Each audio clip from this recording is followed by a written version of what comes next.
It's 1:09 p.m. on Friday, the 23rd of July, 2010. I'm Mark Strassman, reporter with Ethiopia News. I'm about to talk to Rory Cox, who's the California Program Director at Pacific Environment in San Francisco. Welcome to Ethiopia News. Well, thank you very much, Mark. We're going to talk about the July 12th Feed-in Tariff Summit that was held there in San Francisco under your auspices. Tell us what the purpose of that meeting was. Well, it was really to move forward the agenda for a robust feed-in tariff in California, and to some extent in Oregon, and some folks came from Colorado as well. But really, California was the focus. Okay. And to accomplish that, we brought together some experts from around the world who have been architects and implementers of feed-in tariff programs.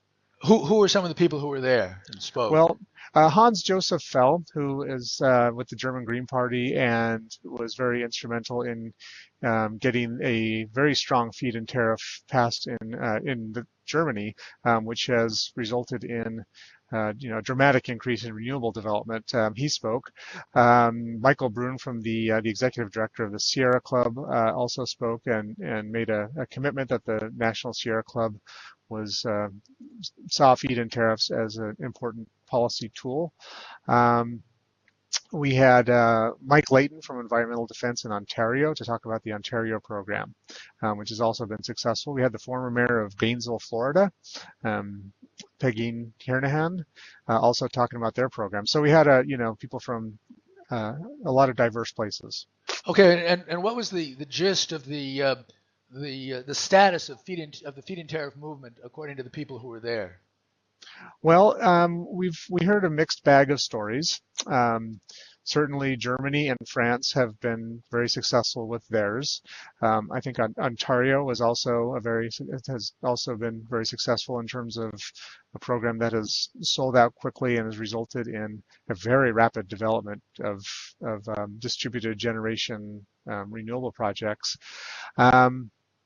And then we also heard about some places where it hasn't worked out so well, like Oregon, for instance, where the ambitions of the groups up there that are working on a feed-in tariff weren't met by the law that was enacted, which one of the people working on that said it's not really a feed-in tariff at all. And they have vowed to keep working to get a real feed-in tariff in Oregon.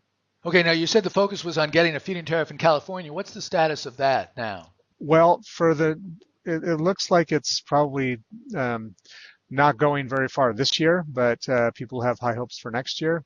Soon following our conference, the FIT Coalition held an event in Sacramento with Hans Josef Fell to talk about feed-in tariffs there.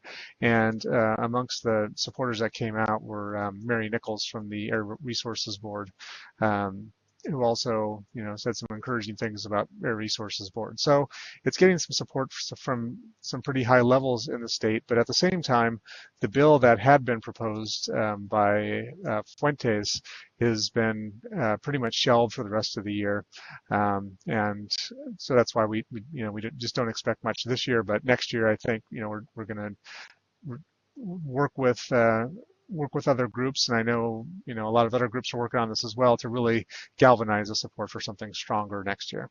Okay, now we've been talking about the groups and the individuals who are working in support of a feed-in tariff bill. Who's working against it? What's the political dynamic involved in getting this passed, and why hasn't it been passed yet? Well, the big parties that are generally opposed to this are the utilities, and the utilities have a lot of political power, but they're generally averse to these sorts of things being control of these things being taken away from them, and feed-in tariff would force them to buy renewable power at a certain rate, and that's not something that they're exactly excited about. So that's really the only major obstacle. Is there a strategy that emerged, or any peripheral comments that people made about how to deal with that situation?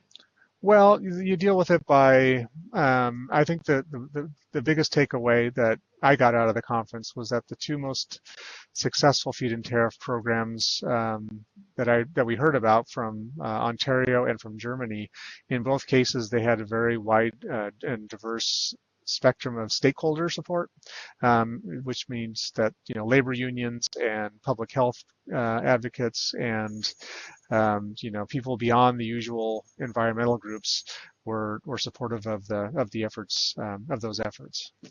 Was this much of an organizing conference or sort of an ideas conference? It was more was of there an much? it Yeah. was more of an ideas conference, really.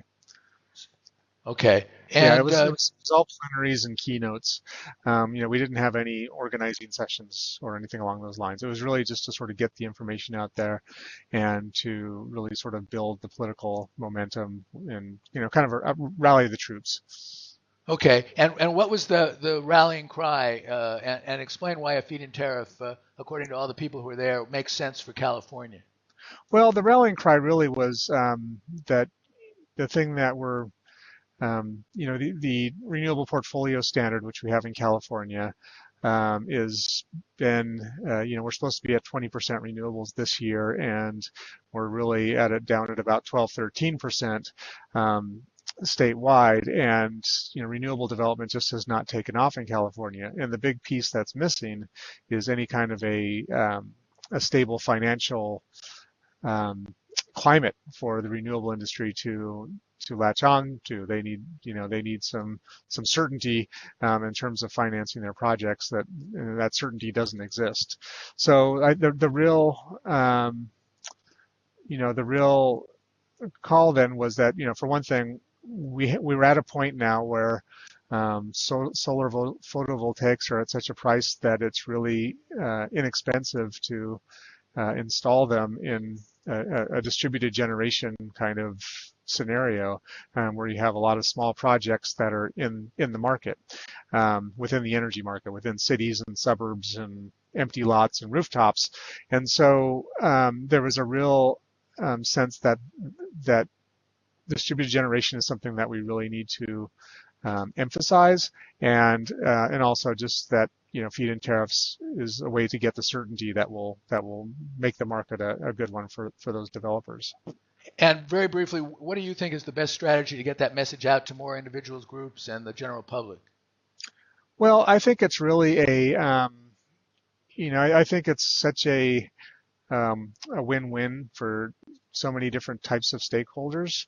I think it's a great way to spark economic development, job creation. Especially if you have projects that are located within the cities, that's going to put people that live in those cities to work. So I think that is in this time of high unemployment, I think this kind of energy development could be a real bright spot on the economy. And it's also clean energy. It's energy that's created in the community. And it's also, it's going to reduce greenhouse gases and pollution and lessen our dependence on fossil fuels. Say something very briefly about Pacific Environment and how people can get more information about it and what it does. Sure. Pacific Environment is an organization that protects the living environment of the Pacific Rim. We have programs from here in California up to Alaska, then the Russian Far East and China. And you can learn about us from our website, which is pacificenvironment.org. All right. Thank you very much for bringing us up to date on what happened in San Francisco and about feed-in tariffs generally, and for talking to us today on Etopia News. Okay. Thank you, Mark.